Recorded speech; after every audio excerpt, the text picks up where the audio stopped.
আপন বলতে কাছে তো কেউই নেই। একই কষ্ট যন্ত্রণা দিনের পর দিন সতেও ঢাকের মতো ফুলে ওঠে। সের ঝোল দিয়েও পর্যন্ত রুটি খেয়ে নিতে। গুড মর্নিং এভরিওয়ান, কেমন আছো তোমরা সবাই? আশা করছি সবাই খুব ভালো আছো, আর আমি আছি মোটামুটি। ভিডিওটা আজ বৃহস্পতিবার, ঘুম থেকে উঠে গেছি। তোমরা চোখ মুখ দেখে হয়তো বুঝতে পেরে গেছো, মানে মুখের মধ্যে আমার ওই ছোট ছোট দানা দানা মতো হয়েছে, লাল লাল মতো। তো সেগুলো উপর থেকে হালকা ছাল উঠে গিয়ে ভীষণ জ্বালা ব্যথা করছে, মানে অনেকগুলো হয়েছে, যে কারণে খেতে খুব অসুবিধা তো হচ্ছেই।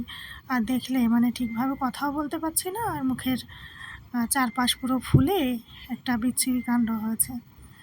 তো কী করবো, আজকে বৃহস্পতিবার, আমরা তো নিরামিষ খাই, আর বৃহস্পতিবারে আমার মানে লক্ষ্মী পুজো তো করি ঘরে, মানে ঘট পেতে যেমন প্রত্যেক বৃহস্পতিবারে করে থাকি। তো সে কারণে একটু বেশি তাড়া থাকে, অনেক কাজকর্মও থাকে। তো বৃহস্পতিবারের সারা দিনের একটা ভিডিও তোমাদের সাথে আজ শেয়ার করছি। তোমরা দেখো পুরো দিনটাই, পুরো সকাল থেকে রাত পর্যন্ত আমার কি কি করতে হয়, ডেইলি কী কী করি আর কি। সত্যি বলতে ভিডিওটা তো হয়েছে, শরীর সত্যি ভালো নেই, পা নিয়ে হাঁটতে চলতে পারছি না, তার উপর মুখের মধ্যে ওরকম মানে ওষুধ খেতে হচ্ছে, আবার খাবার না খেতে পারলে ওষুধগুলো খালি পেটে খাইও বা কীভাবে। কিন্তু খেতে গেলেও এদিকে মুখের মধ্যে জ্বালা ব্যথা, মানে নর্মাল জল নিলেও ভীষণ পরিমাণে জ্বালা করছে আর কি। তো খেতে খুবই অসুবিধা হয়ে যাচ্ছে। তো কী আর করা যাবে, ওই আর কি। তোমরা দেখো ভিডিওটা পুরোটা দেখলেই বুঝতে পারবে যে আমার কীরকম পরিস্থিতি যাচ্ছে। সত্যি বলতে শরীর খারাপের দিনগুলোতে বারবার করে শুধু একটা জিনিসই মনে পড়ে, যে সত্যি বলতে বোধহয় মেয়েদের জন্যে স্পেশাল কেউ নেই বা হয়তো থাকে না। না, বিয়ের আগে হয়তো প্রত্যেকটা মেয়ে ফ্যামিলি থেকে অসুস্থতার দিনগুলোতে সেই যত্নটা পায়, কিন্তু যখন একটা মেয়ে সংসার হয়ে যায়, তার যে অসুস্থতার দিনগুলো কতটা কষ্টকর হয়, সেটা আমার নিজের যখন হয় সেটা খুব হাড়ে হাড়ে টের পেয়ে যায়। আর যদিও থাকি অনেকটা দূরে, আপন বলতে কাছে তো কেউই নেই।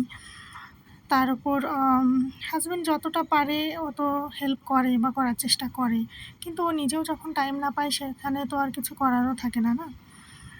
ভিডিওটা আমি যখন এডিট করছি, দেখলাম যে সারাদিনের সমস্ত কাজকর্মের মধ্যে থেকে কিছু কিছু অংশ ভিডিও নেওয়াতে 1.5 ঘন্টার উপরে হয়ে গেছে। তোমরা বোঝো, 1.5 ঘন্টার উপরের ভিডিওতে আমি কেটে 12 মিনিট 27 সেকেন্ড মতো করেছি। তার মানে বুঝতেই পারছো যে সারাদিনে কতটা কাজ থাকে বা করতে হয়। এটা তো আর আমার একার না, প্রত্যেকটা মেয়ের, মানে প্রত্যেকটা ঘরের সংসারে আর কি। আর বৃহস্পতিবার বলে একটু বেশিই চাপ থাকে আমার।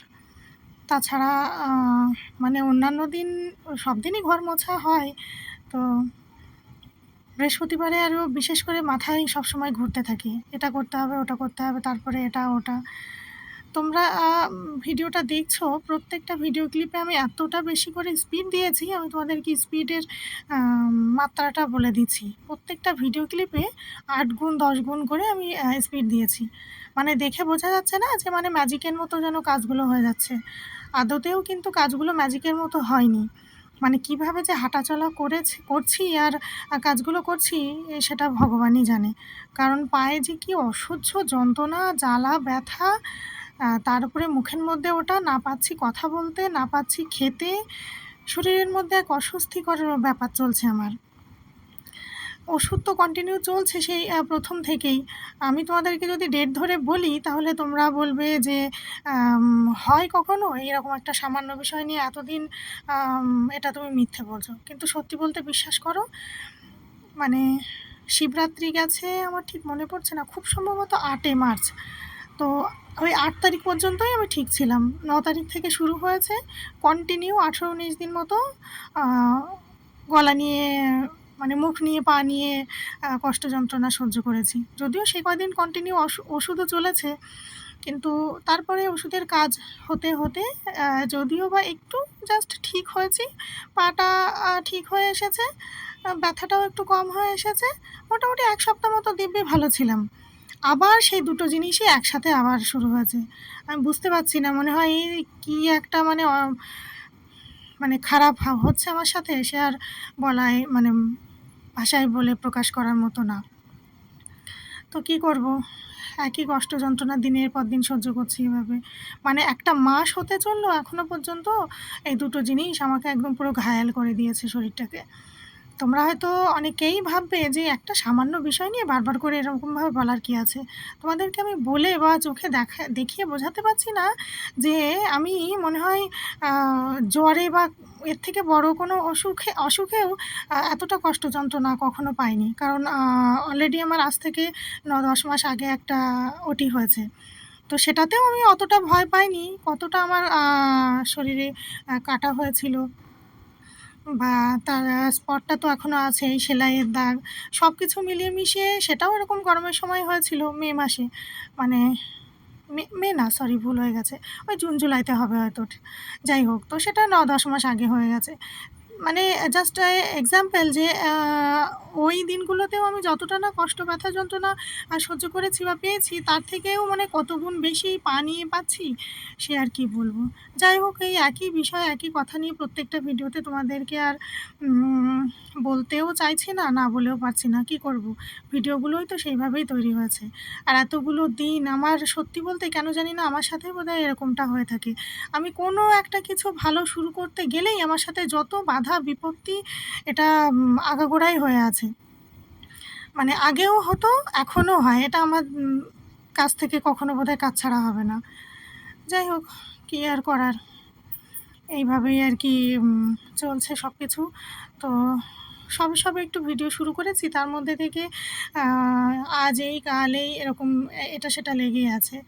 আর ভিডিওর ব্যাপারটা তোমরা হয়তো যারা নতুন বুঝবে না। এক তো আমি নিজে নতুন শুরু করেছি, তারপর কন্টিনিউ একটু করে ভিডিও দিতে না দিতেই যদি মাঝখানে কয়েকদিন গ্যাপ হয়ে যায়, এতে করে সমস্যা হয়, যেটুকু আমি জানি। তো সেই জন্যে একটু কষ্ট হলেও ভিডিওগুলো তো স্ট্যান্ডে রেখে রেখে শ্যুট তো করে নিয়েছি। আর যখনই ফ্রি টাইমে শরীরটা একটু সাথ দিচ্ছে, তখন গিয়ে জাস্ট এডিট করছি। আর কি বলবো। তো দেখো, অনেক কথা তো বলে নিলাম, আর তার মধ্যে থেকে তোমরা তো সারাদিনে কাজকর্ম বেশ কিছুটা দেখেও নিলে। আর এখন এই যে বৃহস্পতিবারের সমস্ত ঠাকুরের বাসন একবারে সব মানে মেজে ধুয়ে পরিষ্কার করে নিয়ে এখন তো পুজোয় বসে গেছি। এটা প্রত্যেক সপ্তাহেই করে থাকি। শরীর খারাপ বা ভালো লাগছে না বলে তো আর আলাদা করে যে মা লক্ষ্মীর ঘট পাতবো না, সেটা তো হয় না। আমার আবার মানে মন মানসিকতাটাই অন্যরকম, যে শরীর পাচ্ছে না, থাক, ভাল লাগছে না এই সপ্তাহ, ও আমার দ্বারা হয় না। মানে আমি বাড়ি রয়েছি মানে আমাকে এটা করতেই হবে, সে আমার যতটাই বড় শরীর খারাপ থাকুক। হয়তো অজ্ঞান হয়ে পড়ে থাকলে করতে পারতাম না, কিন্তু সজ্ঞানে আছি মানে আমাকে করতে হবে। কেন জানি না, মন মানসিকতাটাই আলাদা। অন্য কেউ হলে করতো বা করতো কিনা জানি না। তাই এই আর কি। মানে তোমরা পুরো ভিডিওটা দেখলে বুঝতে পারবে যে একটা মানুষের পায়ে যে হাঁটাচলা করতে পারছে না ঠিকভাবে, ব্যথা যন্ত্রণায় ভুগছে, আবার এদিকে খেতে পাচ্ছে না, তার সকাল থেকে রাত অবধি হাত একবেলাও বন্ধ নেই।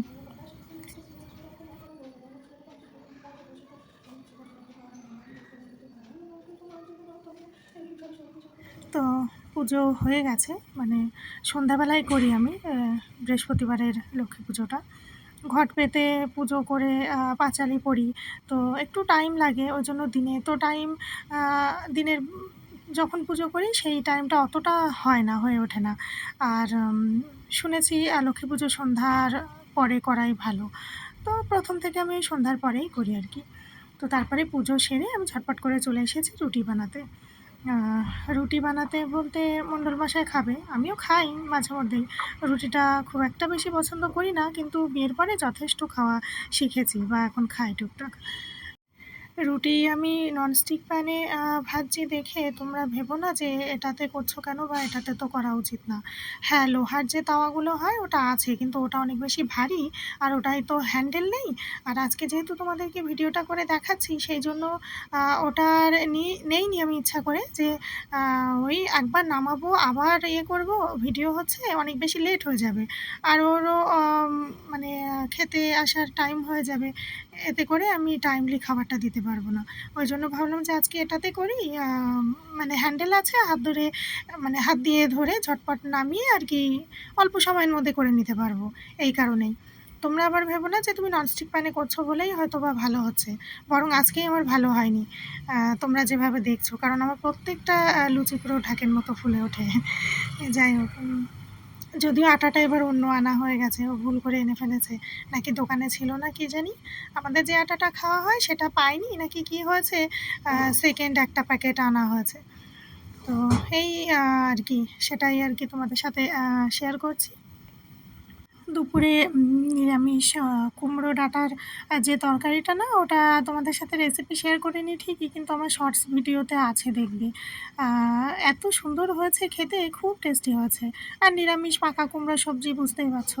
আর তার সাথে রুটি তো একেবারে মানে জমে ক্ষীর।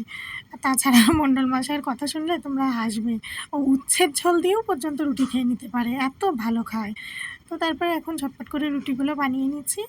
আর দুপুরের সবজি তরকারি সব কিছু আছে, গরম করে নেব। আর তারপরে খাওয়া দাওয়া করে এখন আসলাম মণ্ডল মশাই সব জামা কাপড়গুলো ফোল্ড করতে।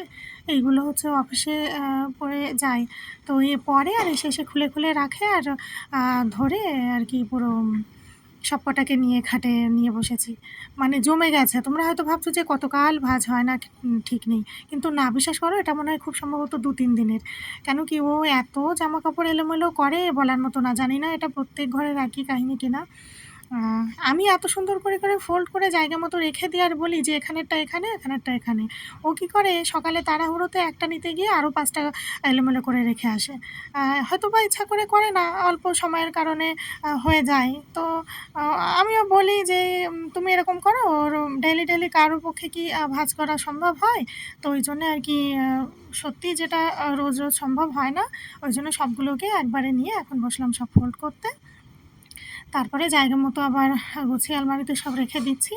আর এপাশে আমার ড্রেসিং টেবিল, যেটা মানে ওয়ারড্রপ কাম ড্রেসিং, তো ওখানে রাখি ওর স্যান্ডো গেঞ্জি, ছোটো ছোটো ইনারওয়্যার যেগুলো, ওই টাইপের জিনিসগুলো, ছোটোখাটো। ওর ভিতরে জায়গা আছে আর ধরে, আর আমি সেরকম দেখেই নিয়েছিলাম। যেহেতু এখানে আলনা ফালনা পাওয়া যায় না তেমন কিছুই, কোথায় কি রাখবো, এই আর কি। তো তারপরে খাওয়া দাওয়া সেরে রাত্রে এখন একা একা এগুলো সব করছি, করে গুছিয়ে রাখছি। দিনে অতটা টাইম হয়ে ওঠে না, ওই জন্য। তো ভিডিওটা আজকে এখানে এন্ড করছি। কেমন লাগলো কমেন্ট করে জানিও, ভালো লাগলে একটা লাইক করে দিও। আর আমার চ্যানেলে নেক্সট ভিডিওগুলো পেতে অবশ্যই চ্যানেলটাকে সাবস্ক্রাইব করে আমার পাশে থেকো। দেখা হচ্ছে নেক্সট একটা সুন্দর ভিডিওর সাথে। ততক্ষণ পর্যন্ত তোমরা সবাই খুব ভালো থেকো, সুস্থ থেকো। Good night, by.